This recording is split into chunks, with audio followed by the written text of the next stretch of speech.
Here we are, vintage Paris, here in Hollister, and we are getting ready for free school. And check it out, a school with no grades, a school where you can sit outside and smoke, or even order a fine wine or beer. Yay! I brought some paper in case anyone wants to take some notes, and some pens. And I just, this is my first time. I'm a total beginner, so be gentle, and I'll be gentle with you. I don't bite too hard, usually. I guess there's a time and a place for everything. So I also brought a collection and assortment of books that I have used, or that you may hopefully can give you some more information about the things I'm going to talk about today. So anyways, Healing Simplified 101 is the topic, and the basic premise is anyone can heal from anything. In fact, I'll tell you a little bit about myself, and then I'd like to know a little bit more about all of you. But my name's Christie, for those of you who don't know, and I'm going to share with you a little of my story, because I think that'll help kind of prove the point, the premise of the whole topic today is that anyone can heal. Dr. John Ray Christopher says there are no incurable diseases, only incurable people. And I was an incurable people for most of my life. I'm almost 41. I was sick for basically almost 35 of those years. It wasn't until I was 35 where I discovered that Mother Nature was smarter than man. I know, go figure. So it seems like so basic, but when you're brought up in, the society, the techno society of, the drug culture, and just to clarify what I believe a drug is, I believe drugs are man-made. However, this was kind of interesting, I found in my research, is that drug derived from the word droga, which was a Dutch word that they used it meant to dry, and what they're referring to is to dry the herb. So, I don't know, I thought that was kind of interesting. So a little bit about me and why I'm so passionate about what I do. I'm not a medical doctor. I do have a PhD in metaphysics. I am a holistic health coach and self-taught herbalist, aromatherapist, and I don't know, I'm really nothing. I'm just a girl. I'm not really into labels. I just have lots of varied interests. I believe we're all students and teachers of each other. But the reason I'm so passionate about this particular topic is that I spent most of my life in and out of the hospital, believing everything the experts told me. Oh, take this drug and take that pill and get these shots and get this surgery. And I've had like at least, let me think, at least 15 different surgeries. So basically everything I'm going to tell you today is stuff 10 years ago I would not have believed at all. If you would have told me these things, I'd have been like, dude, you're crazy. I'm going to share with you some of my kind of epiphanies and other so-called miraculous success stories that I've been blessed to be party to in these last 6 years. Hi, honey. So, let's see. It started, I grew up in a very, kind of mainstream family. Dad, very rigid, military, Secret Service, Black Ops, badass, mean kind of killer. And my mom, more docile, submissive, just anything anyone tells her, just do it. And then, kick back in the recliner and eat bonbons and watch Survivor all day. So, we ate the typical standard American diet. We thought that being well-balanced was, a big chunk of processed cloned meat with maybe a can of peas or something on the side. Hey, we got our vegetables in. Water. Oh yeah, we get that from our coffee and our soda. So, I started off, the best I can remember, being diagnosed with asthma. I was a child, and they gave me inhalers, pills, steroids, which led to allergy shots, 2 shots twice a week. From there, what came next? I think depression is what came next. Theophylline was what they had given me, and then they find out, oh wow, this is making people crazy and, you know, causing them to want to commit suicide and violence and all of these things. After that, I was a nutrition major in school, so basically I learned the food pyramid, and aspartame is good for you, and you know, don't believe those holistic people, you know, that's ridiculous. Everything we do is so tested, and you know, we're so great, and blah blah blah. Basically got you to deny our natural state, our innate abilities, and our connection with Mother Nature. After that, let's see, what was I diagnosed with next? Oh, strokes in my 20s, like 23 years old, stroke, seizures. They told me at 23 years old I had 6 months to live, but they couldn't tell me why. However, they gave me this really nice drug cocktail, so, you know, if I was like mad at the world, I'd just take a pill and after that came cancer, cervical cancer, diabetes insipidus, which is like the advanced stages of diabetes, where I lost my kidneys. I had to wear diapers. I did not know I had to go to the bathroom until after my legs were wet. And I was actually, I don't know if you've all heard of Village Inn. I don't know if they even have them here, but I was managing them. So I had to put on my suits, skirts with nylons, so the nylons would catch my urine, so then I could run to the bathroom and go change my clothes. Embarrassing. I had like 100 live wounds on my legs, almost lost my toes, lost my eyesight, I had to wear glasses. I literally would drive down the street and sideswipe cars. Or if I was walking down the street, you know, I've always kind of been bubbly. Healthier times, a little more bubbly than I was when I was depressed and sick and on drugs. But, you know, I'd be like, hi, walking down the street, and parents would like pull their children away from me. Don't talk to her, she has AIDS, or, you know? So I had all these sores, and, you know, I had no idea what was going on. I just thought that I was a lost cause. Let's see, then later on down the line, I was having trouble walking, so they said, oh, you have fibromyalgia. Oh, okay, another label. That means more drugs, yippee! So from fibromyalgia, then they diagnosed me with MS. I literally, God, the bottom of my spine, it felt like there was this big battery attached to me where I wasn't vibrating physically that you could see, but I felt it. Nobody, once again, no answers. Ooh, I skipped my stomach surgeries. That was in Utah, right after the strokes.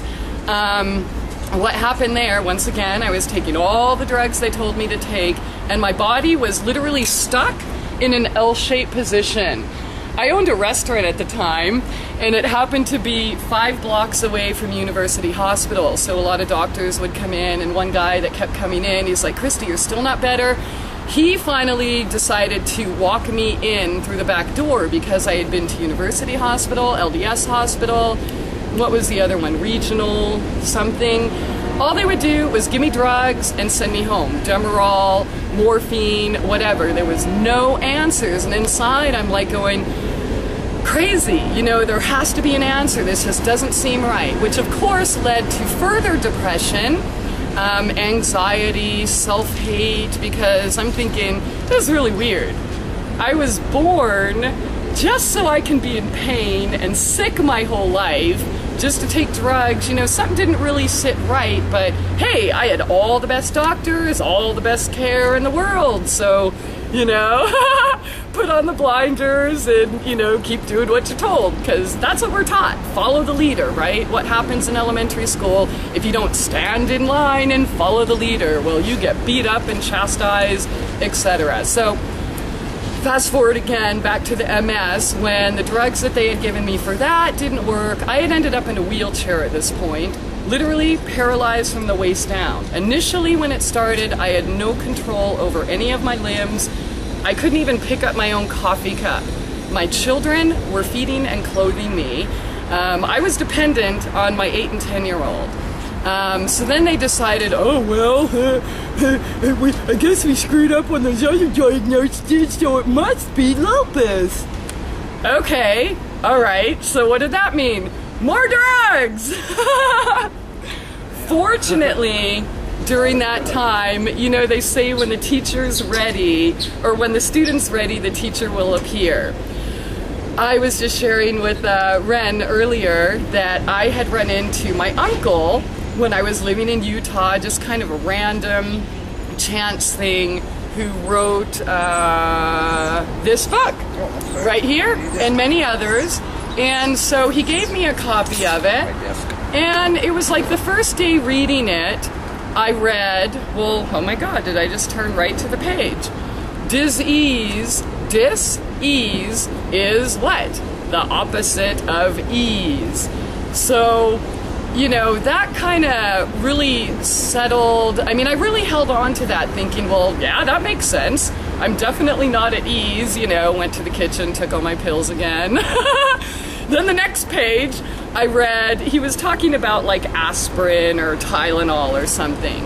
And he says, do you believe that that one little white pill is so smart that one day it fixes your headache, the next day it fixes your back ache, the next day it fixes your menstrual pain, the next day it fixes your knee, you know, so I'm like, wow, that's kind of amazing. I never thought about it that way. That pill really can't be that smart. Maybe it's something going on up here. So that caused me to kind of leave, I would say, most of the drugs behind. Cold turkey. In fact, I was scheduled to have another cyst removed. By the time I had gone to the hospital to have my surgery, the cyst was where? Gone. Oh, doctor said, oh, it's a miracle! Okay. So that was like my cue that there's a lot more going on than what I was taught in school, than what I was, in fact, as a teenager, I was reading these books, the AMA encyclopedias. I decided to bring them here today for fun because I did want to be an MD. I never in a million years would I think I'd, you know, have a doctorate in metaphysics and doing all this kooky stuff I'm into today, eating weeds and things like that, because hey, I knew everything. It's the AMA, they're the experts. So I went from that to all of this that I brought here with you. Okay, so getting back to when the student's ready, the teacher will appear. My uncle was one of them. Another one was a woman, Nurse Olivia. I owe her my life. I really do. She had left mainstream medicine.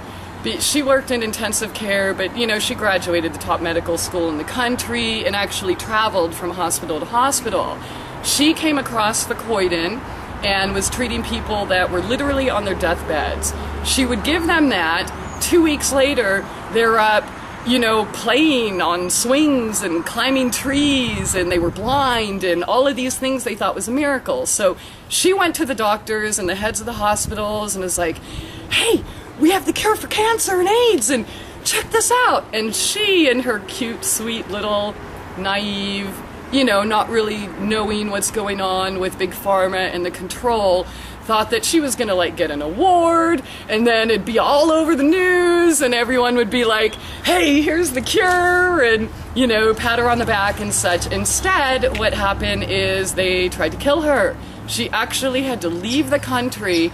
They even followed her there, and it wasn't until I think 2008 where they offered to put her in witness protection program and then hide her up in North Dakota and blah, blah, blah. And part of her exchange for protection was that she wasn't allowed to teach anyone else how to heal. Wasn't allowed to talk about it, wasn't allowed to do more shows, wasn't allowed to do anything. At this point in time, when I met her, she told me I could walk again. She was the only person that told me, Christie, you can heal yourself. And I didn't really believe her, but it was kind of worth a shot. I mean, here I am, single mother, I have 2 children to feed, I obviously can't be in a wheelchair, and I have pretty alternative, maybe extreme views as far as government assistance, so that wasn't something I was going to do. I just kind of don't like people in my business, and I'm not a very good slave. So I decided, well, something's going to happen. Let's just give it a shot and see what happens.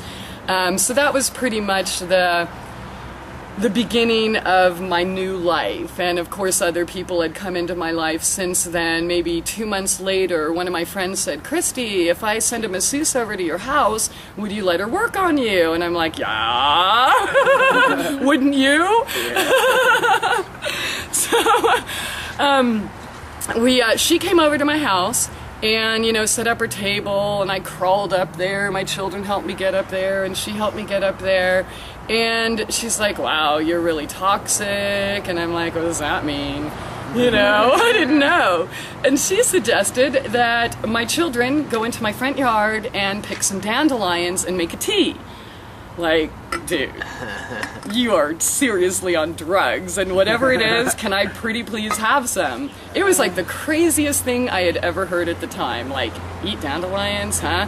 I was told my whole life they're poison, and never in a million years did I know they were chock full of A, D, E, K, B complex, including B12, which is something that, you know, they'll try to scare you out of being vegetarian. Oh, because you can't get B12 from plant sources, blah, blah, blah. Anyways, that's a lie. Excellent blood cleanser, great for your kidneys, liver, etc. So, you know, I didn't know anything about it. I just, at that point in time, I would have eaten this table if you would have promised that I would feel better. So I'm like, what do I have to lose, dude? I've taken all these, you know, everything, every drug I ever heard of at that point in time. So we made some tea, I drank some. By the next day, I literally felt a huge difference. So that was it. That was totally it for me. I went back to the doctor in my wheelchair, you know, showing, hey, look, I can stand up.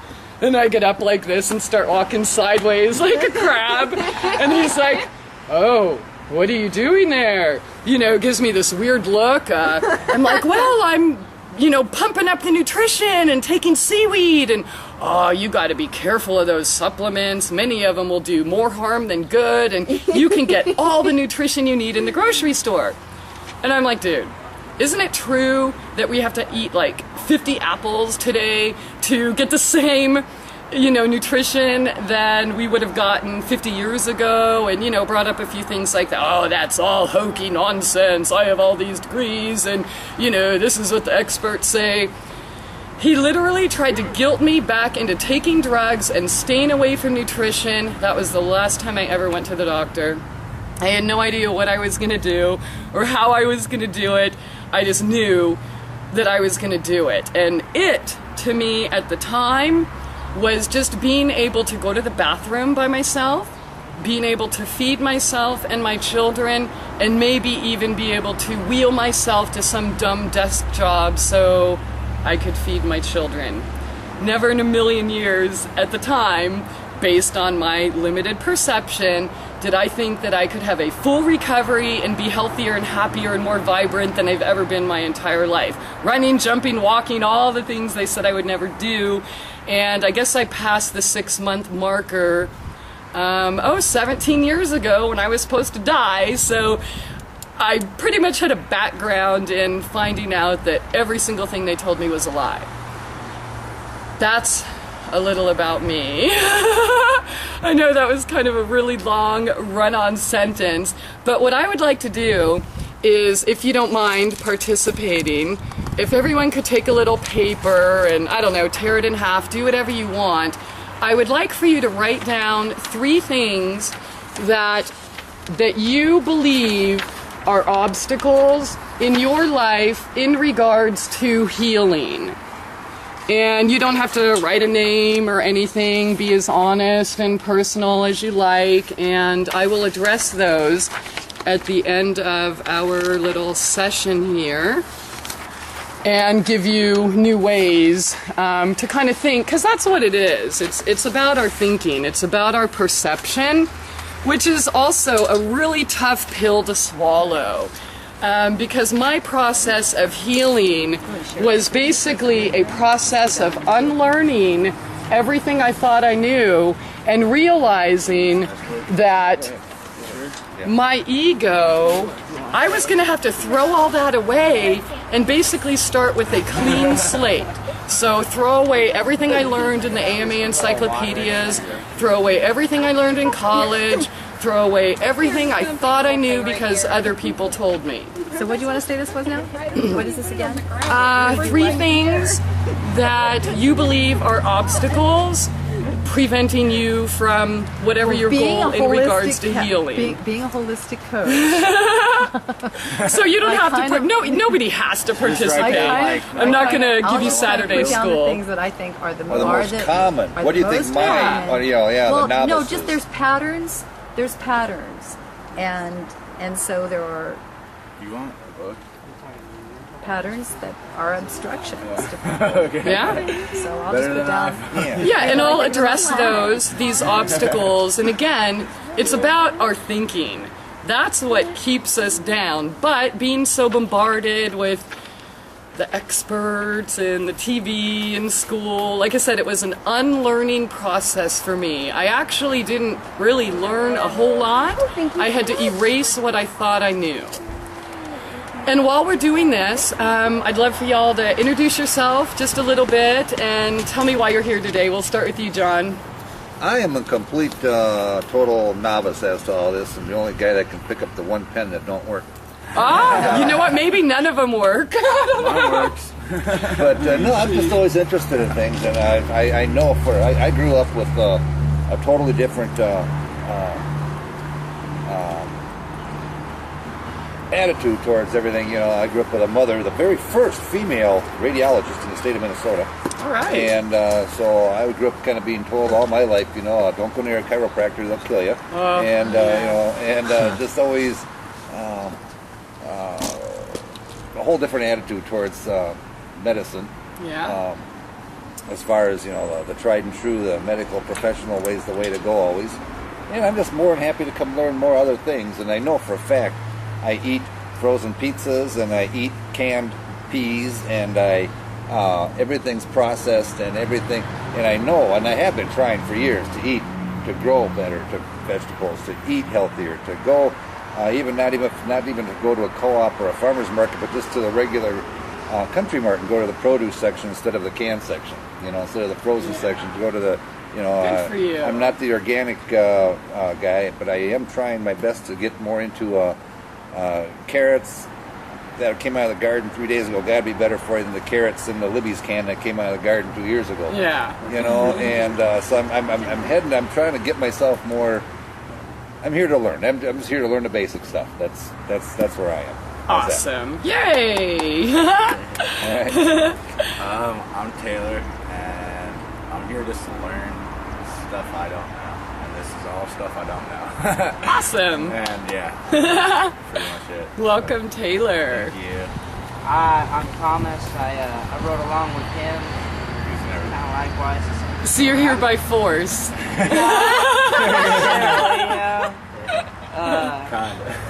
No, I do find what you're saying interesting. Awesome. I'm paying attention. Welcome. What about you? My name is Lisa.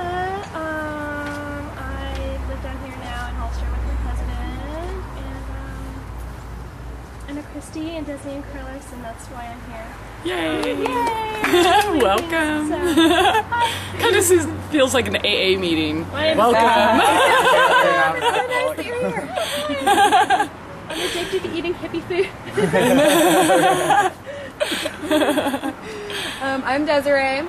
I kind of started the free school with Carlos and the help of Vintage Paris, and I'm really interested in Christie's life and her healing journey that she's been through, and I've learned a lot from her already, and it's something that I've been kind of, I guess, studying or like being really interested in for at least 6 years now, herbs and alternative healing, and like I really don't like the systems that are in place at all in this country, most of them, especially the doctors and the medical system. Not to say that they're all bad, but the system in itself, it's not a good thing.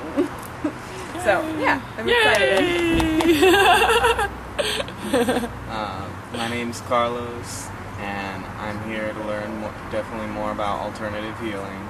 And we're about to have a baby soon, so we also want to learn about, having really good nutrition to have a great, healthy baby. And Awesome. Cool. Yay, welcome. My name's Troy, and I just want to feel as good as possible. Nice. Awesome. Welcome, Troy. My name's Ren Wilson, and I am I'm 50. I'll be 58 years old this year. My journey has been a long one so far. I'd like to keep it that way. I had, after 15, probably 20 years of unidentified pain and chasing disease down, finally in 1999, they determined that I had a tumor at the head of the pancreas in the duodenum. So there was, I had surgery, and finally, when I finally found out, and it wasn't, I knew before they finally imaged it that it was cancer, because as many people will tell you, sometimes the greatest information comes to you in the morning when you're taking a shower after you've asked the question the night before. Definitely. And that's when I was like, it's cancer. Oh, okay. And then I was very fortunate because the type of cancer that it was. And in that journey, I just realized that, hey, I came to the conclusion that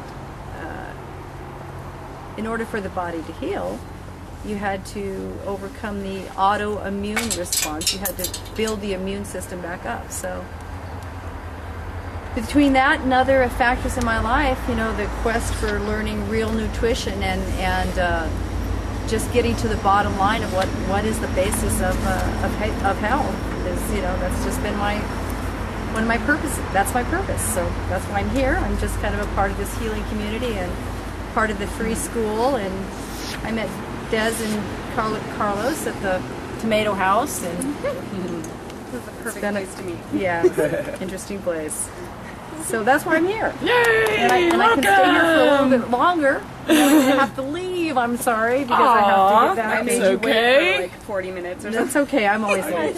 Oh, damn. That's okay. She was waiting on me the whole time. I didn't know.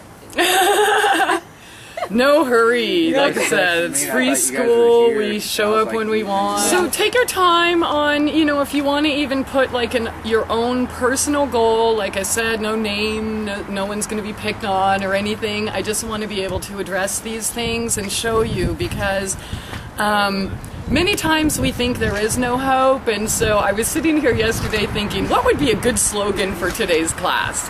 And said, from nearly dead with no hope to vibrant, ageless vitality with no dope. And it's true. So, thank you. Okay, so I will totally address all of these issues just to show you that basically anything we are doing right now, there is a healthier alternative for. I know many people think that when they learn about health, they start to think, oh my gosh, I'm only going to be allowed to eat celery and carrots again for the rest of my life, and that's really boring. I'd rather eat cheeseburgers and die happy. Totally understand that. Thank you.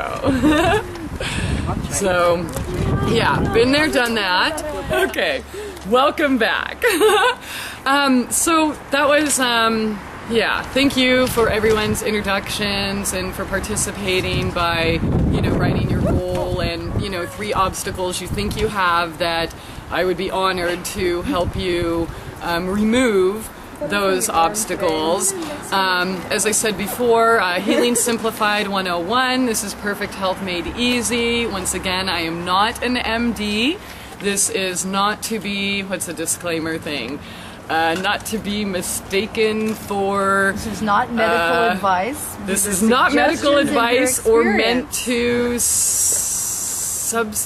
Diagnose or prescribe. That too. I have to go read my site. Yeah, so all of that is what we're not. What I am going to do, though, is share you real life experiences and things that I've learned, as many as my mistakes that I can remember, to share with you. And again, some healthier alternatives for whatever it is that you think you're doing that is keeping you from perfect health. So, first of all, as far as, I want to go over the basics of health that, we might hear, oh yeah, get your rest and exercise and sunshine and water, but really how much? What is optimal for optimal health? And, I'd like to start, I guess I'll start with water. And I did bring a book by Dr. B. I have no idea how to pronounce his name. I'm not even going to try. But, oh, thank you. Water Cures, Drugs Kill. You could also look him up online. But Dr. B, he is an MD, and he was sent to prison in, I think, like 1979. And he wanted to heal, some of his fellow inmates. He was actually set for execution, and I don't know what happened. He ended up not being executed. You could read the book and find out all the gory details. But the only thing he had available to him in prison to help people heal was water. And I believe this was before it was poisoned with cadmium, lead, arsenic, fluoride, all of that good stuff. So he treated them only with water. Really amazing, miraculous stories there, because most of us are dehydrated and we don't even know it. And the thing is, if you're thirsty, if you feel thirst, you're already dehydrated.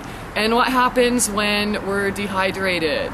Well, we might feel a little tired. See, the myelin sheath is basically the coating around each of the cells. We're just big globs of cells walking around.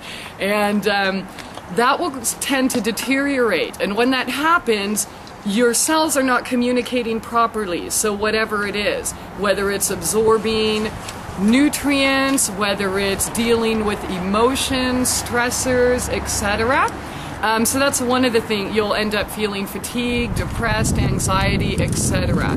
So you definitely want to keep those cells hydrated as much as possible.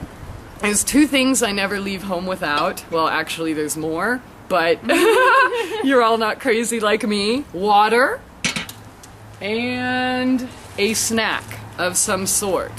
And the reason I do that is because I'm sure you've all been out and, oh man, I'm thirsty, and all there is a soda machine or something like that. So we're kind of forced to purchase things that aren't so healthy, not to mention Dasani and what are they called? Aquafina and all those water, they're just tap water, Nestle, tap water bottled by big companies, which are at least as, if not more, poisonous than the explosives that you're getting in your tap at home. So, water, how much do we need? Based on everyone's weight, who wants to share their weight?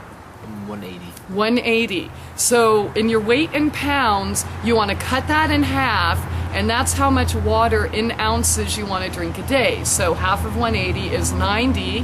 You need a minimum 90 ounces of water per day for optimal health. Coffee is not water. Beer is not water. Milk is not water. None of that is water. And once again, this is optimal performance. Now, if you're, say, working on the roof doing hardcore construction stuff in the middle of summer, 100 degrees, sweating profusely, 90 is not going to be enough. So you're going to want to up it. Another thing, if you drink any dehydrating beverages, such as, Lipton tea, Snapple, any of those things I mentioned, you're going to want to double that amount to make up for those dehydrating effects. For example, 1 12-ounce beer, you're going to have to add 24 more ounces onto that 90 ounces that you already need to drink just for normal water intake for optimal health. And I know it sounds like a lot, like, oh my God, we're told, 8 glasses of water a day. But that's just ridiculous. Some people are 80 pounds, some people are 400 pounds.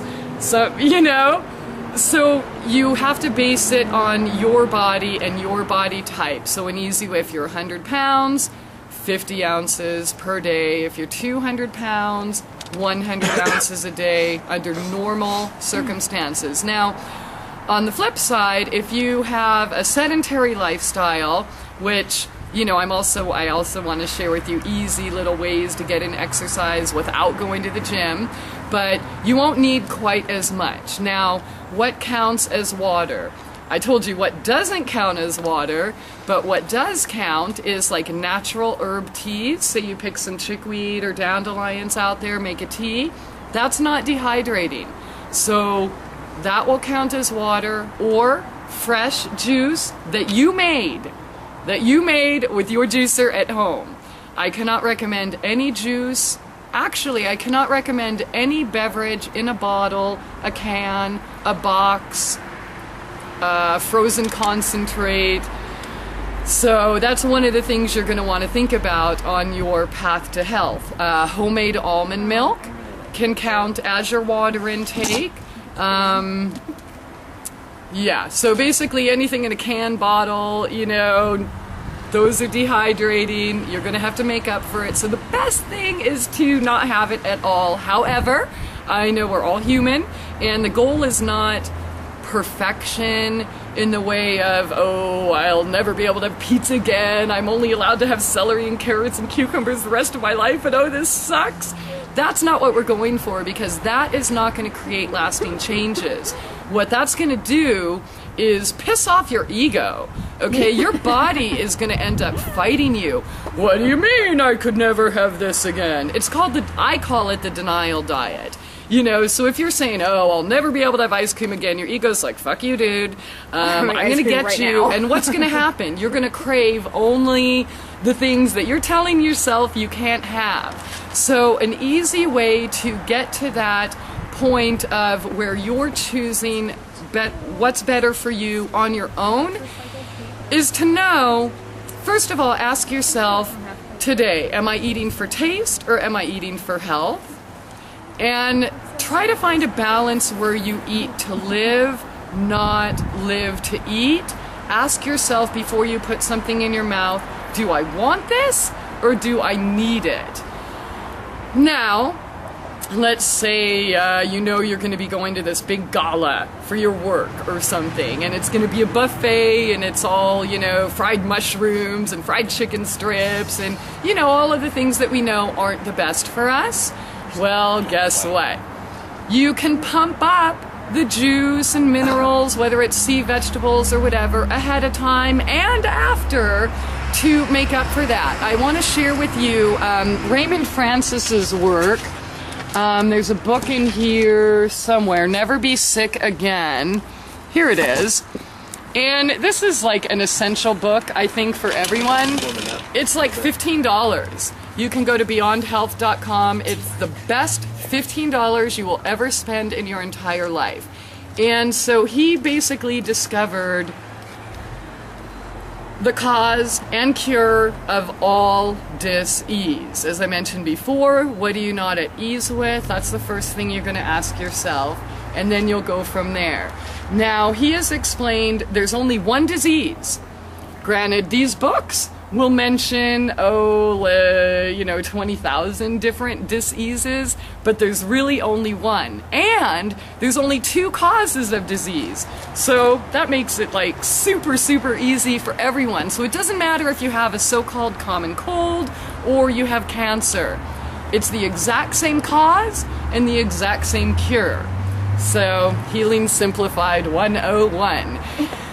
The 2 causes are toxicity or deficiency.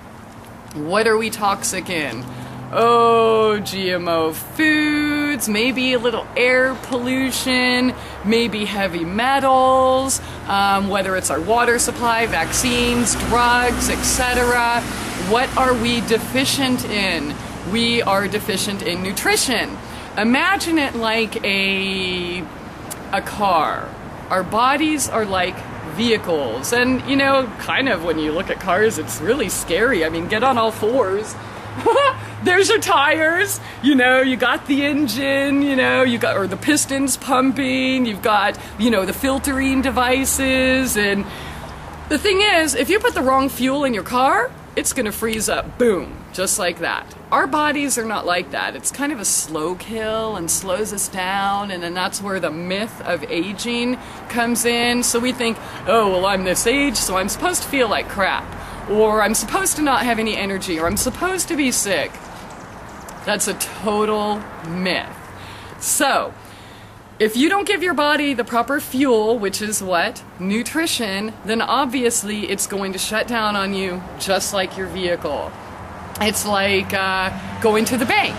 If you only have $100 to deposit, you can only withdraw how much? $100. 100. Very good! You get a star today. I was trying to think. I was like, depends on the. I don't know.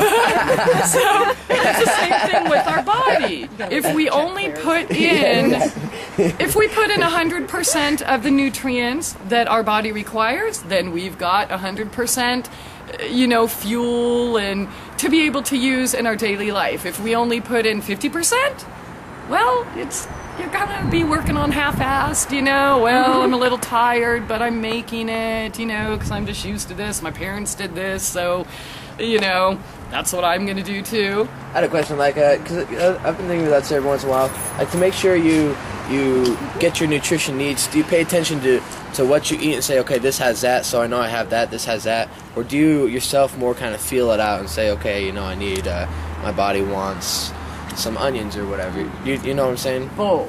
Okay. Both. Yeah. I try to keep it really simple. I don't think that we need charts with all of the minerals and trace elements and vitamins that we need. I really believe following your intuition. If your body's saying, oh, I'm craving kale, and you don't understand why, who cares? Just eat it. Yeah. And the healthier you get, the more in tune you're going to be with that. See, when our diet changes, our mind changes, our spiritual health, our mental health, our emotional health, everything changes. It's not just limited to our physical health. Also, your cravings will change as well, because as you're getting the minerals you need, see, we've tricked our bodies so well. We think that we crave French fries. We think we crave Diet Coke. Come on, I mean, I was totally there. I'd wake up in the morning, I need to have a Diet Coke. And it's like, we don't crave that. There's no nutrition. What it is, we're addicted to it. We're addicted to either the chemicals they put in it, or how it makes us feel, or it's just all we ever knew. So when you start replacing those things with, say you replace your soda with a weed tea, your body, your receptors are going to realign themselves to where, craving an apple isn't really that far-fetched. Whereas when you're in that cheeseburger, Diet Coke, French fry zone, eating cucumbers and stuff are like unheard of. But that is our natural state. Check this out. How much percentage of water is our bodies? 70%. Yeah, at least. I mean, who knows exactly? So we'll just say somewhere between 75 and 85. Sound good? Guess how much the percentage of water is of the earth? 75. The same percentage as our bodies. You want to get even crazier? All of the minerals that are in the earth, they are there in the exact same percentages as we have in our bodies. So we literally are Mother Nature. Okay, I know we've been so disconnected that it's like, oh, it might be unfathomable for some of us to accept, but we are Mother Nature. So when we're in line, things flow, we start craving real foods, whole foods, not, the processed stuff with, that mimic the feel-good hormones. But our brain is like the greatest pharmacy on earth. You want your Prozac? Trigger the right receptor in your brain. You want a painkiller? Trigger the right receptor in your brain. I mean, and this is the thing. Can any of you stop yourself from breathing? Not for long. Our heart beats no matter what. I mean, it's literally on automatic pilot. It's this beautiful divine mechanism of Mother Nature, which we are. When you... shoot, where was I going with that? Getting back to the body. You can't stop yourself from breathing. Yeah. Any of those functions, they're absolutely natural. We can't stop ourselves from it. So the chemicals in our brains will react. For example, has anyone been in a car accident? Yeah. Yeah? Did you get hurt?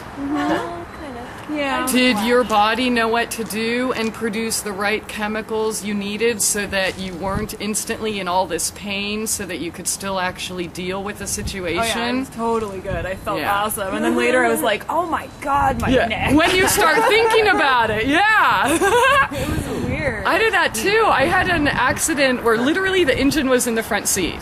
And doctors said they were like the worst bruises on anyone who's ever lived. During it, I was like totally all there. Oh, fine. I feel no pain. I'm all good. Which, I don't need to go to the hospital. It wasn't until the next morning where I'm like, where I thought about it and I let my mind fool me. But my point is that our brain already naturally produces every single chemical we need, even better than what we can get from the pharmacy. Okay, we also, I can include our liver in there that, not only helps filter free radicals, toxins, etc. I'll throw the kidneys in there as well, but actually produces chemicals not only for digestion, but to clean ourselves out. It's just this beautifully designed machine. So I'm just suggesting, isn't it better to work with Mother Nature than against her and, screw my body, these drugs suck in my brain, so I'm going to go buy some man-made, because some dude playing God thinks that he can synthesize one chemical, and patent it and then make billions of dollars off it. It doesn't work. And if it did work, why are people sicker now? Why is it every war they declare, whether it's war on drugs, war on diabetes, war on cancer, war on heart disease, the rates go up? Oh, I know why. Because Diet Coke is good for you. Ask the big corporations like the breast cancer, buy pink little slave labor bracelets to support the cure for cancer. Come on, dude. The cures are there. Hundreds of them, if not thousands. Hundreds just that I know of. They're already there. We're not looking for any cure because what's going to happen? They're all out of business. They benefit by lying to us and make us think that there is no cure for these things. So, wow, that was a really long description in the water department. Oh, that was still water. Okay, we are back. And awesome questions, and I'm glad you're talking about farting because I do want to talk about that. That is a topic very near and dear to my heart. But that was kind of a lot. I went off on several different tangents talking just about water alone. So again, I would like to recommend, for further research into water, Dr. B's work, which I showed you his book, or Here's another thing, SWMO, who has done all of these work taking pictures of water drops under different circumstances. For example, some taken where you're playing heavy metal or screaming at the water and saying, "You fucking asshole, I hate you, you're..." And the opposite. Take pictures of them playing classical music or, "Oh baby, I love you so much, you're so beautiful, thank you so much for nourishing my body." And these pictures are like perfect, beautiful snowflakes, just these sacred, geometric, grand designs that only Mother Nature could come up with herself. Whereas the others were all brittle and dead and angry and such. So if you are concerned about your water or coffee or whatever beverage you're drinking, you can actually change that frequency before you put it into your body. So whether it's by, you know, putting your hands around it like this and kind of feeling your energy field and talking to it nicely, or just by, if you don't want to embarrass yourself in public, just think it. I intend for this to be clean and pure, and thank you so much for nourishing me. You can do that in the shower as well, if you're taking showers with tap water that may have chlorine and, you know, all of these yucky things in it. So what I'm getting at with this aspect is, obviously many things on the planet are poisoned.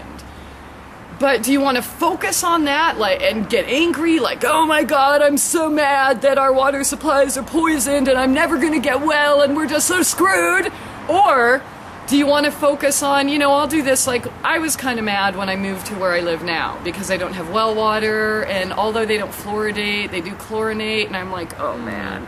I was noticing like a difference in my skin, and just, I hated taking a shower. And then I changed my perception and realized that, wow, I am so grateful to have running water.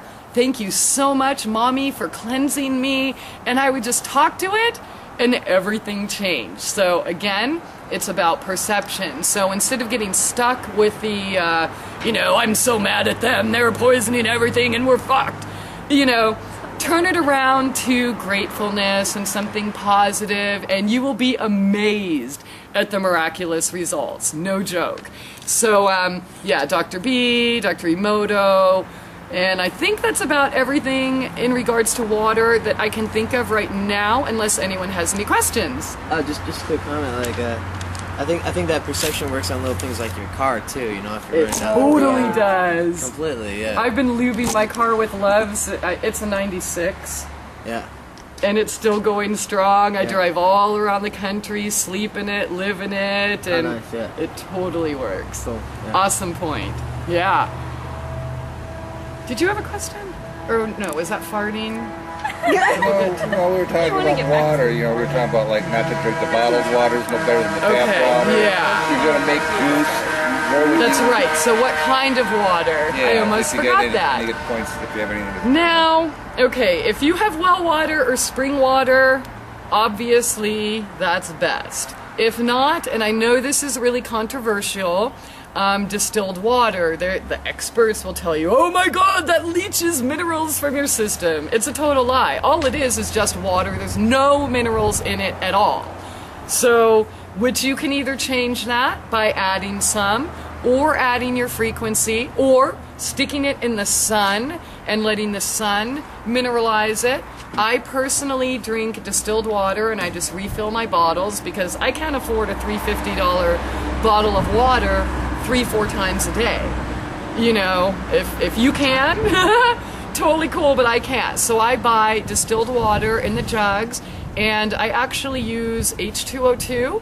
I put that in there, food grade hydrogen peroxide, just a few drops, because that'll oxygenate it a little more. It's a super cheap alternative to, you know, those $70 cans where you inhale oxygen, or the $20 shots of oxygen and the oxygen bars, and it's just ridiculous. $20 for a pint will last you over a year, a couple drops per bottle, and boom. So that is what I choose to drink. I don't drink tap water. However, there are ways that if you are concerned about your water supply, calcium bentonite clay, if you take that internally, literally like a quarter of a teaspoon a day, and make sure it's calcium bentonite, not sodium bentonite. There's all sorts of different bentonites, so make sure you know what you're getting. If it is calcium bentonite, a quarter of a teaspoon a day, so 1 pound will last you like 4 years, and it will actually bond with the molecules and just take it right down the chute. Well, actually our chute isn't straight, it'll go more like this and and then out the chute. So that's what I drink. I try not to. I also use a Berkey water filter. The truth is, on all of those ones they sell at the grocery store, like Brita's or those $20, $30 things, don't waste your money. And even with the Berkey, I have to say this, it's a damn good filter. It's like $250 range. But even their claims, I found out through some water engineers, are not as great as they say. They do sell you fluoride filters, and for a couple weeks it will remove most of the fluoride, but according to the water engineers that I've spoken to, is that the fluoride molecules are so small that once it's in there, you can't get it out. So there's reverse osmosis, which is super expensive, or you can even buy a tabletop distiller that they're as low as, like $200. It does a gallon at a time. And I probably had some other suggestions, but that's all I can think of right now. Yeah, how much, what kind? How about setting rocks in water? Yeah, or even charcoal. Yeah, crystals. Clay. Yeah, crystal, absolutely. You can stick a crystal in, a bowl or a bottle, stick it in the sun. Yeah, I've done that a lot to make mineralizes sun or moon tea for my water and just stick like a big quartz crystal in it to purify it. Perfect. In the quartz. Yep. Yeah. Absolute. Awesome advice. Awesome. Okay, so next that I wrote down is sunshine. Now, I know in today's day and age we are taught, fear the sun, fear the water, fear the forest, fear the weeds, fear the organic granola chick farmers, fear the animals. We're totally taught to fear Mother Nature, and especially the sun. We are taught that the sun causes skin cancer and other cancers, and it's dangerous. It'll make you go blind if you look at it. I would like to mention sun gazing. For those of you who are not afraid of the sun, or even if you are afraid of the sun and you want to learn a little bit more about it, look up sun gazing. I'm not going to waste a lot of time on that, but the sun helps your body produce natural D3. The sun in itself has been proven to prevent over 75% types of cancers. On the contrary, the sunscreen that they want us to put on our skin, and let's not forget, the skin is the largest organ on our body. Everything we put on it gets soaked up into your system, into your bloodstream, and spreads. So let's say you burn your shoulders or whatever, and you have some little growth here. If for some reason you were irresponsible and got burnt repeatedly and kept putting chemicals on and such, the cancer is not going to be right here. It's in your system, okay? Whether it's your adrenals, it's cancer didn't jump, like breast cancer is going around a lot lately. They'll have their boobs chopped off and radiated, and we got rid of it. And then 3 years later, it shows up in your kidneys. Why? It never went away to begin with. It's part of the system. So, the sunscreens that they put out on the market, to make you afraid of the sun, protect yourself, they have over 200 known carcinogens in them. So that's just what they admit to. Who knows how many more are there, but that's like the worst thing you can do. Sunshine, in fact, there's people who have cured themselves of cancer alone just by being in the sun for a couple hours a day, taking their shoes off, just sitting there in the grass with their feet in the dirt, getting some sun and laughing. No drugs, no herbs, no anything, the sun. The sun is, it's our vital force. It's the life force. It's nothing would be here without the sun. And obviously we can argue that, well, nothing would be here without water, and nothing would be here without birds, or, you know, whatever. Obviously it's a system that's working together in perfect harmony, which is why we see the sun every damn day. Just magic. So, do not avoid the sun. However, there are certain times of the day where the UVA rays are a little bit higher than we should probably take in all in one setting. So during the hours of 11 and 2, if you can avoid the sun, awesome. If you can't, just put on a wide-brimmed hat.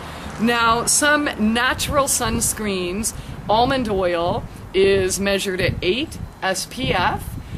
There's like hemp oil or coconut oil, somewhere between 4 and 6 SPF naturally. Raspberry seed oil, this is a biggie, 50 SPF. Oh. Yeah. So what you can do is get some raspberry seed oil, mix it up with your coconut oil. There's your 50 SPF. Another one, carrot seed oil, has been measured up to 40 SPF. So you can get your carrot seed essential oil, mix it with whatever favorite oil, put that on your skin, and boom. Another issue in regards to the sun, we are taught that it's the sun that causes us to burn. Yes, there's some truth to that. Like I said, if you're out in the sun 10 hours a day and in the hot hours of the day and you're not protected, okay. But if we have enough antioxidants in our system, we will not burn. That's why we burn. Again, it boils back to nutrition. We are not getting the proper nutrition. We don't have enough antioxidants, and our immune system is severely lacking. So in cultures, for example, where people hardly wear any clothes at all, I mean, it's hot down there in the South. They are in the sun all day long. There is no skin cancer, no breast cancer, no any type of cancer you mentioned, or you know, that we hear about. So again, it's not the sun, it boils down to our nutrition, or lack thereof, and our daily habits. So yeah, everybody, as far as how much sun you should for optimal performance, again, try to get 2 hours a day somehow, whether you're going for a walk, whether you're just staring at the sun or near it. If you do want to start sun gazing, I wouldn't recommend just going out there and staring at the sun at noon, you know, for your first time. That's, again, something you want to build up to. You can stare next to the sun, and, you know, every day, then you focus a little bit closer. You can even start with shades or whatever. But sun gazing has been known to like totally revitalize and re-energize people, heal them from issues, as well as get them more centered with themselves. In fact, as far as the chakra system, our solar plexus relates to the sun. And what color is that? Yellow, like the sun. So all of these things weren't accidents. In fact, I'll tell you another thing about the yellow chakra being in your belly. You know how they trick boys into going to war?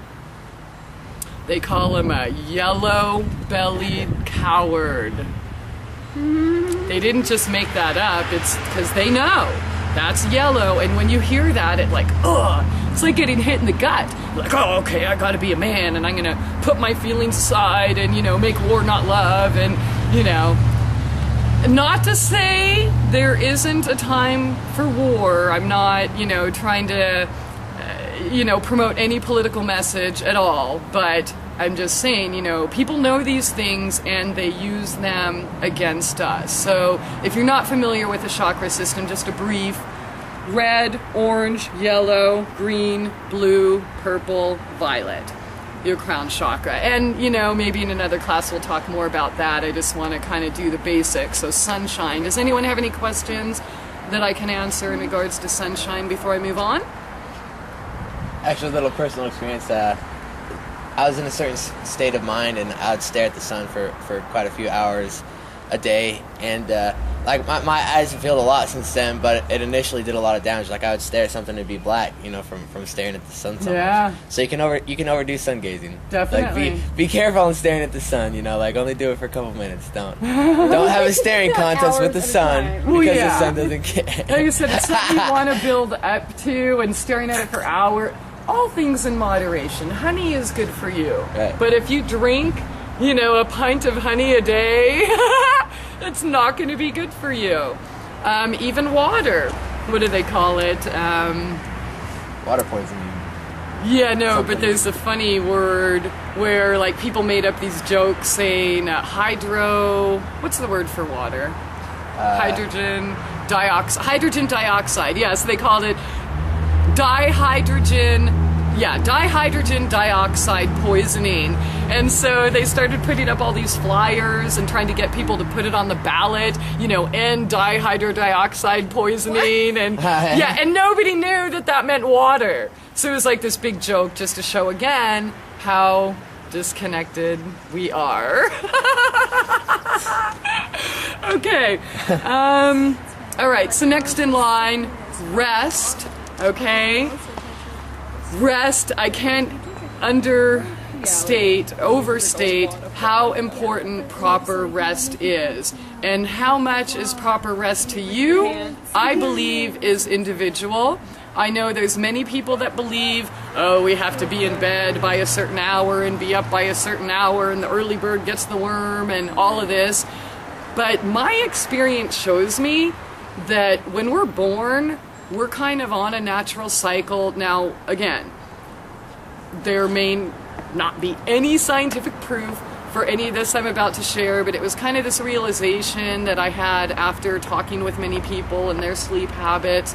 But I've noticed the people that are born at night are naturally more night owls. So therefore, I concluded that was their natural cycle. Although before we had power and all of these things, I mean, you get up to work and you know you don't have light, so you just go to bed at night. With today's luxuries, of course, natural light is always best. I think everyone should be able to take advantage of our natural light, and there's things that we can do to kind of incorporate that more natural state into our life. But we're in this world that sometimes people work nights. Again, are we gonna, hate it and, oh, God damn it, I have to do this job and I have to stay up all night and this sucks and I'm never gonna get healthy? Or are we gonna be like, well, you know what, that's okay, we'll just make the best of it and we'll get our sunlight, when we wake up in the morning at 2 or at 2 p.m. Or, so just kind of fit in what's good for you. I believe. And again, everybody has their own, this is the way it is. I believe that life is much bigger than that, and there's so many other variables and possibilities. But, I believe 8 hours really is best. You have your 8 hours of work, your 8 hours of rest, your 8 hours of play. That feels natural to me. Doesn't mean I'm right. Doesn't mean I'm right about anything I'm sharing here today. All it is my personal experience, and it's worked for me and the thousands of others I've been blessed to be able to assist in their healing journey. So your rest. Now, a lot of us, we're in this, fast-paced society where we have to hurry to get there, and we wake up to alarm clocks, and that really deprives us, robs us of, again, our natural state. Like, if you all wake up with alarms, I bet you $1 million I could ask you what you dreamt about last night, and you'll be like, I don't dream. Do you wake up with an alarm? You don't, ever? Awesome. Do you remember your dreams? Nice. What about you? Do you wake up with alarms? Only on the weekends. Oh, man. And do you remember your dreams on weekends? Sometimes if they're bad dreams, or if they're really vivid, then I can remember them. But otherwise I'm like, and then usually I can only remember for and then they fade. Like I can remember right when I wake up, and after that I'm like, 5 minutes later you don't remember them anymore, yeah. But I write them down, and so I think that helps with Good. Oh yeah, definitely. You don't use alarms. No. Yeah, I don't She's like, ask that's you an guys. alarm. What about you? No, I don't work till 5 o'clock every evening. Nice. So yeah, See. I'd have to be probably pretty hard to make sure I wake up by 5 o'clock. 5 o'clock in the evening. Awesome. So you can kind of wake up when your body's done. Right. That's there's certain things we can do to help our body produce natural melatonin. Cedarwood oil is one of them. Another one is we want to keep the light out because our bodies are kind of designed when you see the light, wake up. It's kind of like an alarm. So, you know, keep your windows as dark as possible, close the doors, do whatever you need to do, you know, to make sure that you get the sleep that you need. Dreams, of course, and maybe I'll do a class on this in a future date, but just, you know, that's our natural state of being again. Whether you believe that it's a message from God or you believe, oh, it's just your, you know, brain messing with you and reprocessing the events of the day, or whether it's prophetic visions or whether it's memories of past lives or even this life, that's totally up to you. It's your own personal experience, what it is. But what I do know is that they are essential. They are essential in our growth and our path, whether it's initiations or traveling. But when, you know, that light or when the alarm sounds like near, near, near, near, oh my God, like that, it just startles me. And our dreams just, you know, disappear. So, you know, you said you write them down, which is an awesome practice. I would suggest that to everyone, whether you, even if they're like the craziest things that don't make sense, you know, midgets in the circus, you know, playing with gerbils and balancing apples on their head, and it just makes no sense to you whatsoever. I would say write it down anyways, because in time, you'll be able to look back and see how, you know, I don't think we want to focus on translating them literally at the time. Just write them down, walk away, read them a week later, a month later, 2 months later. But they are essential in our growth. So even if you do have to wake up with an alarm, stay in bed, write them down, record them, do whatever you need to do before you get up and go to the bathroom. Because if I do that, I'm screwed. There's no and you know, you think, oh, I'm going to remember them, but by the time you get to the bathroom and turn the light on, it's gone because the light actually switches. I forget the name of the part of our brain, but it literally goes from the opposite, from the dream state to awake state, and so that's why everything gets erased so quickly. I cannot remember the name of that, and I'm super, super sorry, but this class wasn't about dreams, so no notes on that. Anyways, moving on. So rest. Does anyone have any questions about rest? Oh, I do have a question though about like alarm clocks, like the one that I actually have an app on my phone. It's super awesome. It's called Sleep Cycle, and what it does is you actually put it in your bed with you, and then based on the movement of your body, it'll try to wake you up like when you're in a lighter sleep than being in deep sleep. But I also had another one that I thought was kind of neat too. It gradually gets brighter, and then once it's totally bright, what's the name of that app? This one's Sleep Cycle. The other one, I don't remember, but you can probably just look it up on Google. Like, so it gently gets, instead of brighter, just going brighter. from black to completely asleep to yeah, it'll get brighter, and then I usually have it like play like music or something. Not like Yeah, I like that too. Like Carlos has things like a drum beating, and that to me isn't very bad. Like I mean, I rarely use it, but when I do that one or the duck, which is like quack quack quack. When it's kind of obnoxious, but it's also kind of natural. like, I don't know. I think if it's more natural, it's not so like right there. aggravating. Yay! Hi, duckies! The one that gets lighter though, I use it in the winter a lot, just because it's hard to wake up when it's dark outside for me. Like when I have to get up at 7 o'clock in the morning for work. It's on its way. Right. Yeah. And so I think those things are better. Like Michael's alarm clock, my husband, his is like one of those ones that's got the button. I think those two ducks had babies. And it's actually so obnoxious that in my sleep, I can not only snooze it, but turn it off. And then I'll never get up for work, and it's just really never be off. I'm really glad you brought that up, and it sounds like a really cool thing, but it reminded me of something that I forgot to bring up. in regards to rest. And as I said, you know, you don't want any light. You actually don't want alarm clocks. You don't want TVs, radio. If you do have an alarm clock, turn it so the lights are facing the wall. And cell phones, unfortunately, the electromagnetic activity and radiation are not the healthiest choice. However, we are in 2013. I have a period tracker on my phone, okay? I have a moon phase widget. Look, the ducks are coming here. Oh, that's so cool. Hi, babies. The duck alarms. Aww, they heard you talking about them. That's awesome. Linda said they have little babies. Oh, that's great. Oh, they're wagging their tails. Aww.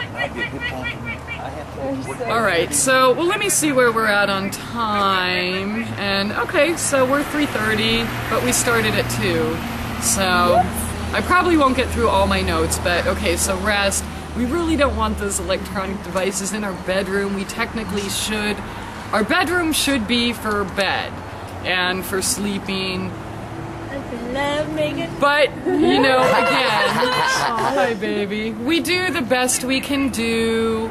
If you know, have a TV in your room, okay, but turn it off. If, you know, things like that. Just, we do the best we can. We don't have to be like hardcore Nazis about it. Everything has to be perfect, because then you're not going to get anything done. So, okay. Now, the next two, which should go hand in hand, in my opinion, are exercise and play, I'm going to call it, as far as the basic essentials for health. And I know when most of us think of exercise, we're thinking, oh my God, I have to go to the gym. And the truth is, if you actually walked to the gym, you would have no reason to go in it. Yeah. We're all like, oh, we have to go to the gym to get some exercise, and then we drive there, and then, you know, put on our fancy clothes and go in there and, you know, use all these machines, when actually, here we go for some exercise. We can use this to do our triceps, you know, our dips. We could use it for push-ups. We could use it for, I mean, everything. Treat the world like it's a playground.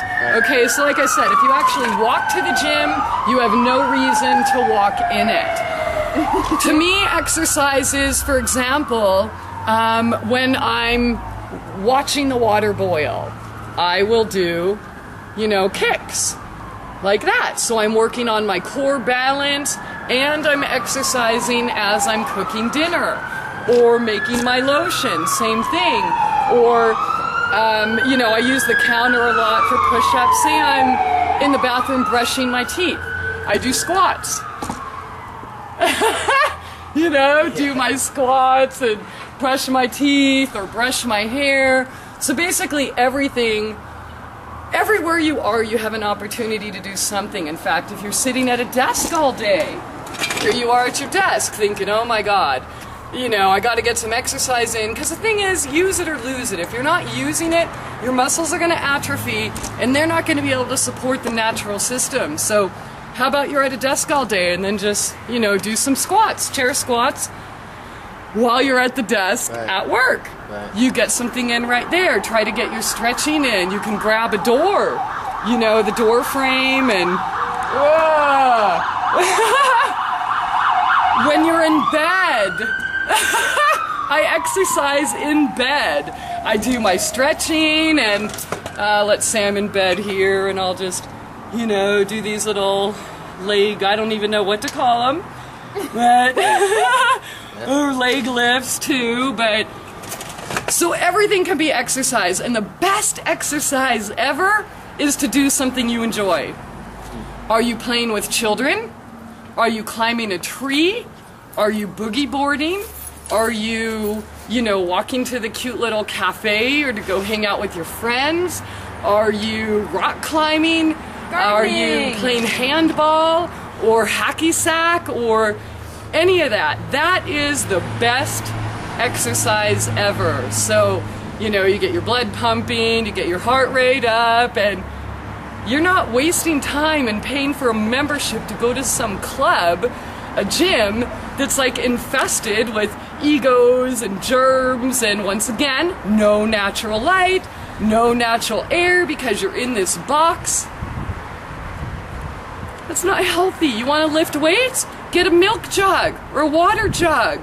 You know, do your military presses or whatever. Do your arm circles while you're walking. I mean, there's so many things that we can do that are natural, again, as opposed to going to a gym and just working these certain sets of muscles on machines that I'm glad they're there. I'm sure the bodybuilders are glad they're there, but they're unnecessary because we can do all of that right here, anywhere we are.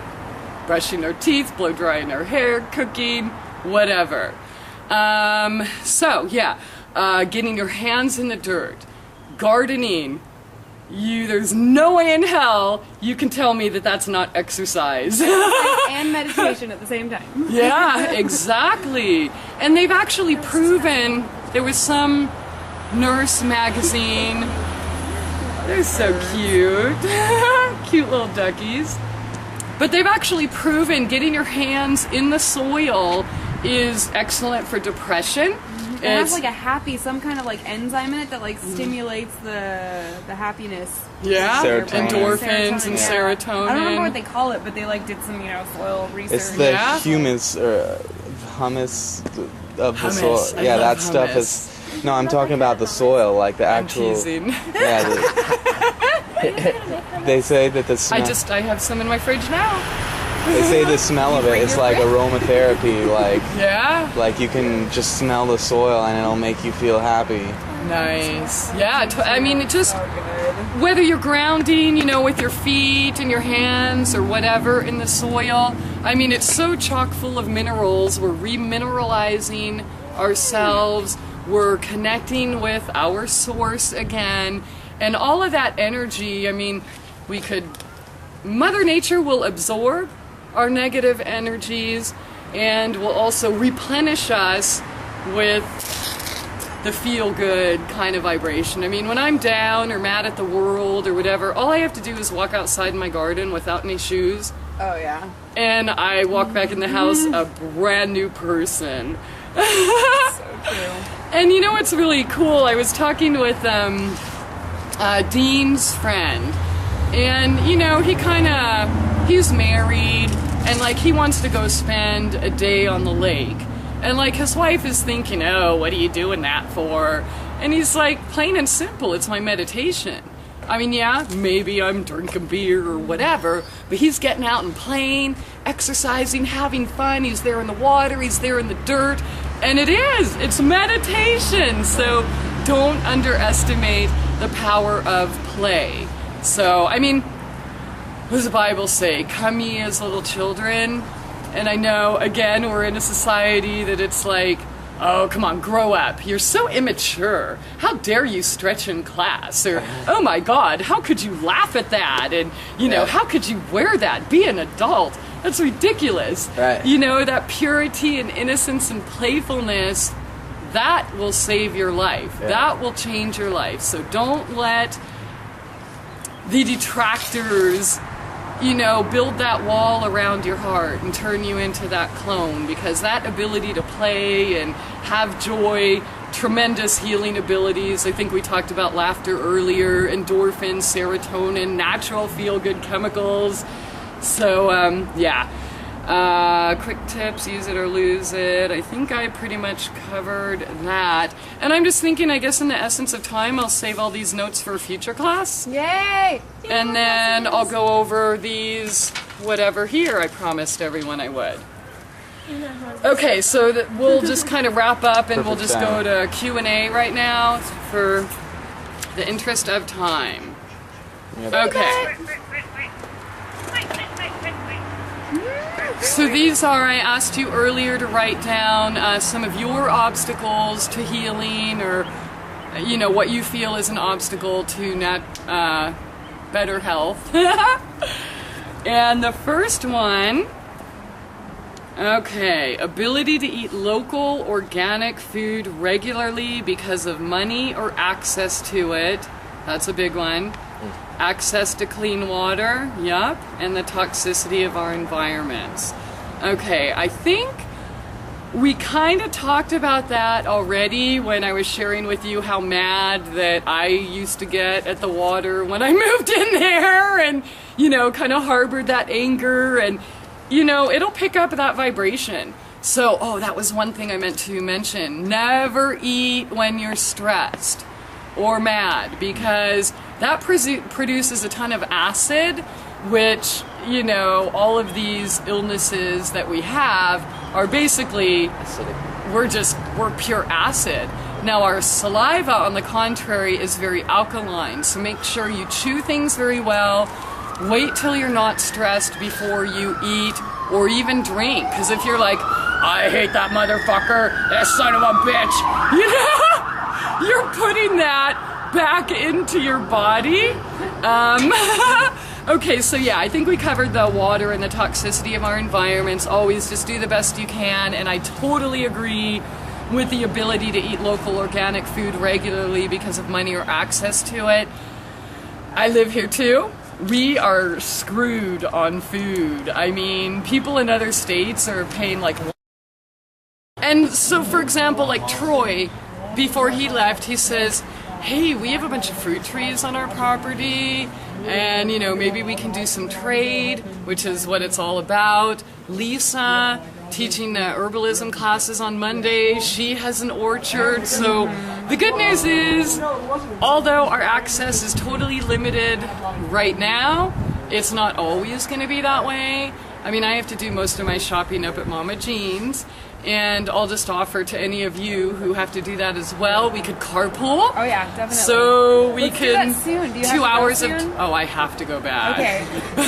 Let me know when. 'cause Really I need to go bad. too. I really do. Okay, so, you know, there's things like that we can do to get up to Springfield. Of course, meeting the locals, go to farmers markets, you know, like you're already doing, and get to know people there. But And as growing long as food if we're... you can, to grow it yourself, growing your own food. Exactly. You can grow anything, like grow something if you Anything. can. Even if it's only dill. Yeah. Or even if it's only, you know, lavender, whatever. Just grow something. My guess is if you just grow lavender by the next year, you know, that'll give you the confidence you need, and then it'll be lavender, cilantro, thyme, and tomatoes. And then the next year it'll be all of those and cucumber, squash, and potatoes. And, you know, that's kind of how it happens. So getting to know the people, the farmers, etc. And there are organic delivery services online. I think there's one out of Ozark. I can't remember the name of it right now, but I'll try to remember. And when I post the video... Have you heard of Azure Standard? What is it? It's like this huge, like this massive They're company based in in Oregon. Oregon. It's all like totally organic. They have everything you could possibly want, and Nice. they deliver to Branson and Hollister. Nice! Yeah, and they come. I think. What's the name of that? Azure Azure Standard. And Ren gets deliveries, so we could do Say like the name again? Azure, Azure. Azure. Yeah, Azure, whatever. Azure Standard. Yeah. Okay. Blue. So there are options. I know it's not easy, but how much is your health worth to you? You know, spending a couple extra dollars in organic food today, if you're not doing it yourself, or $500,000 with a diagnosis and a bunch of surgeries and radiation But Medicare will drugs cover it. 20 years later. That's right. Oh wait, I forgot. We're Medicare. We're the ones paying it.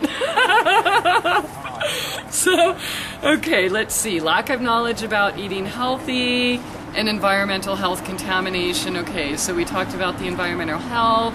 Lack of knowledge about eating healthy. Well, that's what we're doing here. Yeah. And I would also, I am, again, a holistic health coach. My website is mytrueessence.net.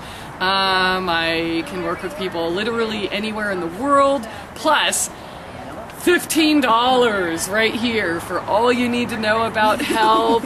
Dr. Robert Morse has like, I don't know how many hundreds of videos online for free. There are so many resources right now as far as eating. Oh, and my radio show, Soul Journeys Radio, we talk a lot about nutrition and stuff as well. Marcus Rothkranz, he's another one. I think one of the books here is Dr. David Klein. Yeah, oh, Mike Anderson. Holy smokes, how did I not talk about him today? Mike Anderson, he's awesome. I think this book and the DVD is only $20. So yeah, lots of choices as far as learning how to eat healthy. And you know what, we'll just save this for another class in the future. Never mind. So I'll go off on another tangent. Alright, obstacles to healing. Money to buy local unprocessed foods. I like to eat things that are easy to make, and I forget to eat sometimes. Okay.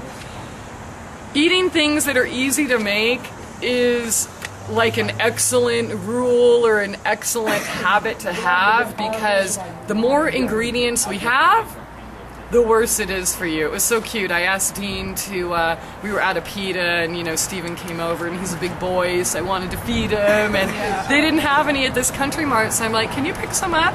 Well, apparently they were out of pita bread too, so he went through like the cracker aisle to try to find something with ingredients he knows I like, even though he won't touch them.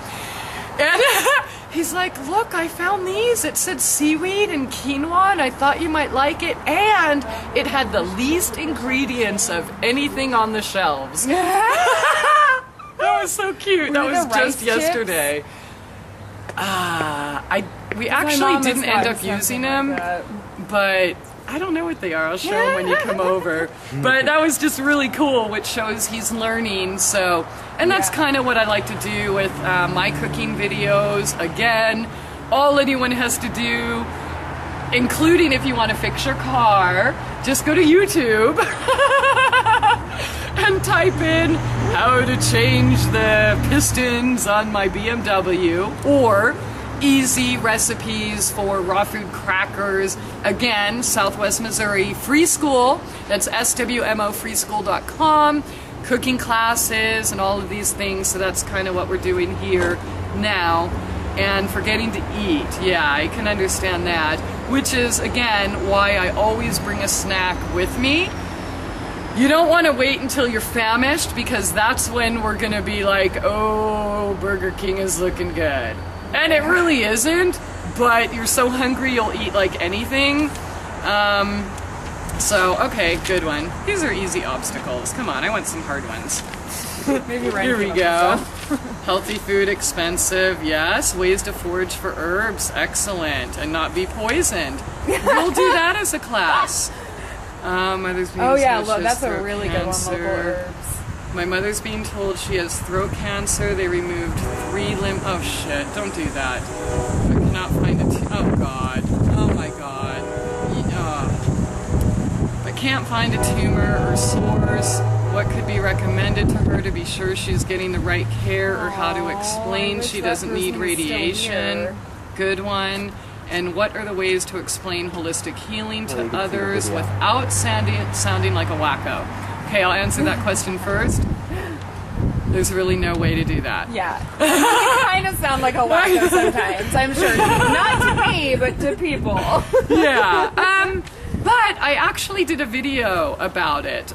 It was advice on helping your loved ones eat healthier. And what I realized through, you know, and Dean is a perfect example. You've known Dean for a couple years now. Has he not changed? Mostly. I mean, yeah, he still has his beer and, you know, this and that, but doesn't his skin look better? Oh, physically, yes. Yeah. Tremendously. No more drugs, you know, heart shit. He He doesn't have the happier, shake. too. A lot more cheerful. I saw him in the morning and he actually talked to me. Nice. It He's was incredible. happier and, yeah. Because before he met Christie, he'd come in the morning and he was Grumpy girl. Yeah. and I'm like, okay. And grumpiness, you know, anger is a sign of a toxic liver. And, you know, before we met, all he had was beer, beer, beer. Maybe he'd eat a little hamburger or something for lunch, and that was it.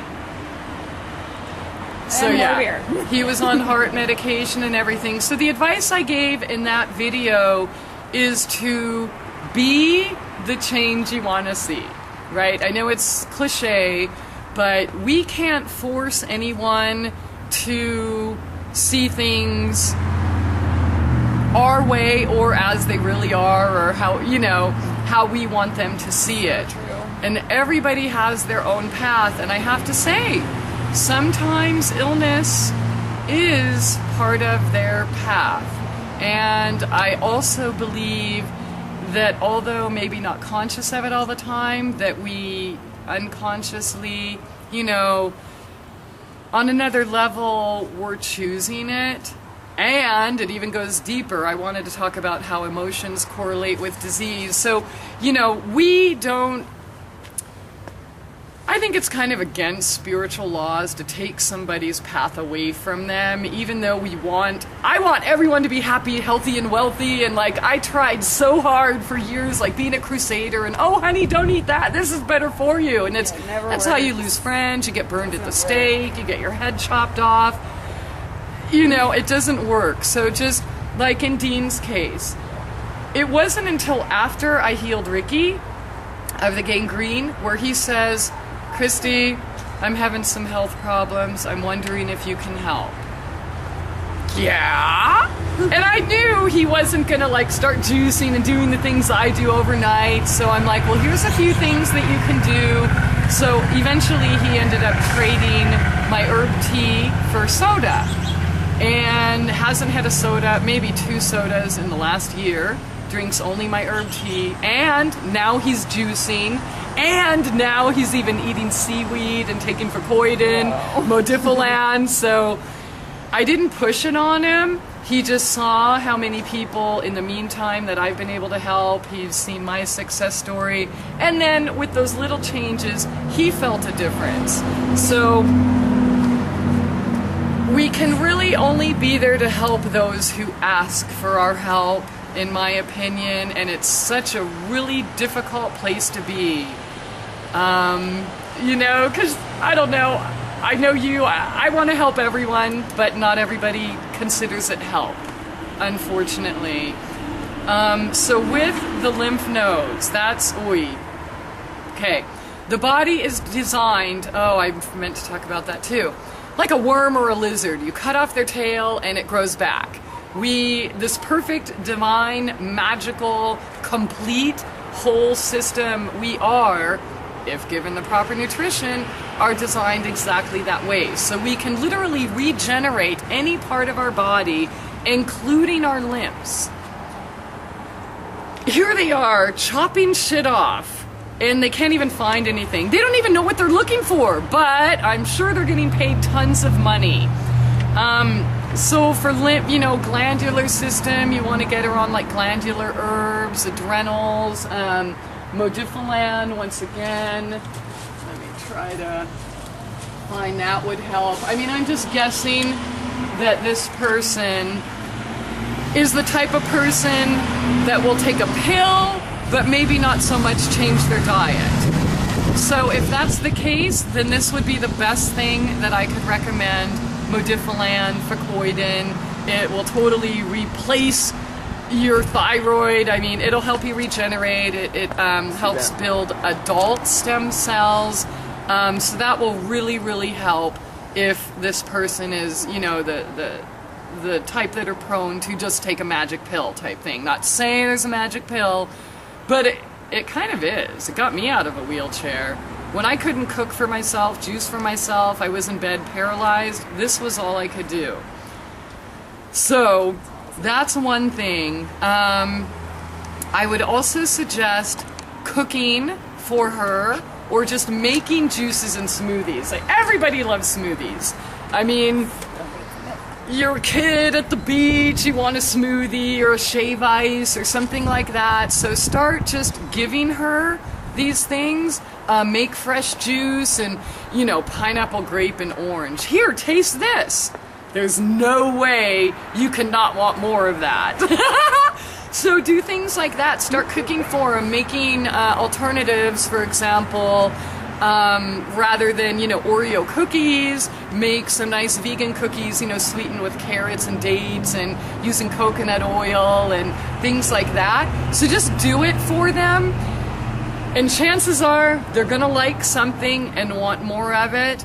And the more times that happens, let's say, oh, here, Mom, I'm bringing you breakfast today. Have some smoothie.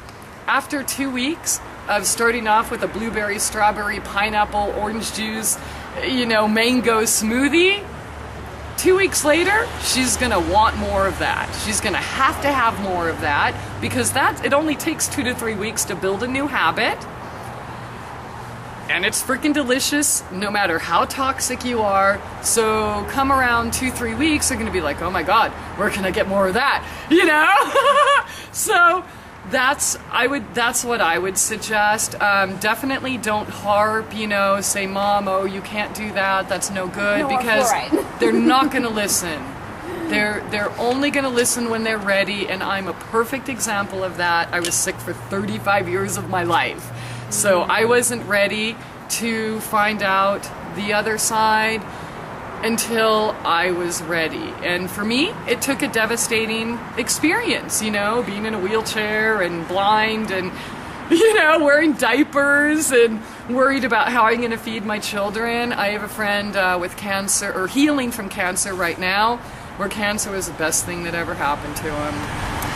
Sometimes the disease cures. The disease is or can be the cure. So sometimes it takes a wake-up call before we start looking. That's the best advice. I mean, as far as the radiation thing, maybe you could bring it up in other examples, not talking about her health, but gosh, do you remember those microwaves where they said on the instructions you have to stand in the other room because the radiation was so high? Bring up things like that are not associated with the medical issue and prognosis and prescription going on right now. You can, oh man, look how many people died of radiation in, pick a country, or, things like that, but not when you're talking about her health at all. Keep it totally separate, and then when she's ready, the seeds are already planted. So next time the doctor says, oh, we want to radiate you, wait a minute, doesn't radiation kill? Also, this book and DVD, I would totally recommend that. Like maybe just play the DVD one day when you know she's coming home. And, when somebody's watching TV, when someone comes home, somebody usually always says, oh, what's that? Or at least we'll watch it for a second just to kind of see. Healing Cancer from Inside Out. I think the website is theraveddiet.com. He is excellent at explaining things. I've also done shows with him, so those are all free. So little things like that. Talk about success stories. Hey, that dude that lives over by the Motel 9, he just healed himself from this big old brain tumor, cancerous brain tumor that was sticking out of his head. Or, talk about success stories, but definitely don't push it. And talk about it not when you're talking about her specific health and condition. There we go. That's the best I can recommend. Healthy food, expensive. Yeah, we talked about that. And you know what? We should have a foraging class with rules. For now, I would recommend Wild Man Steve Brill. I would recommend Linda Runyon. And, I don't want to waste too much time on that because we're already over time. Okay. I got burned last year and I just want to heal my scars. I want to heal my ADHD, and I have a drinking problem and I want to heal that. Okay. That is good that they want to heal. Yeah, so this is obviously emotional. I'd love to know where the burns are, but as far as healing your scars, we can make our own little lotion with like rose, calendula, bergamot, geranium, jasmine, lang-lang, orange. All of those things are excellent for your skin. Basically any type of flower. Plantains are really good as well. And then you can mix that with emu oil is excellent for healing scars. If you're against using animal products, then go to coconut or hemp Shea butter or is really good, yeah, too. shea, definitely cocoa. But I mean, there's so many. Kukui nut, macadamia nut, grapeseed. You know, just pick an oil, olive oil, whatever you have in your cabinet. Mix it with, you can even, if you have rose petals in the garden, just keep picking them and macerate them in the oil and make your own if you don't want to go buy some expensive rose oil and such.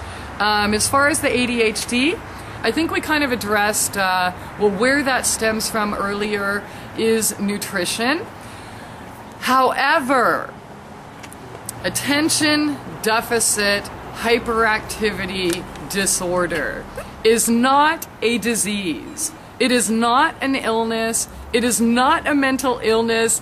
It's a name. It's a conglomeration of symptoms that 12 dudes sitting around a round table decided, are they shaking their legs? Well, hey, let's call that a disease, shaken leg syndrome, and we'll give them this drug.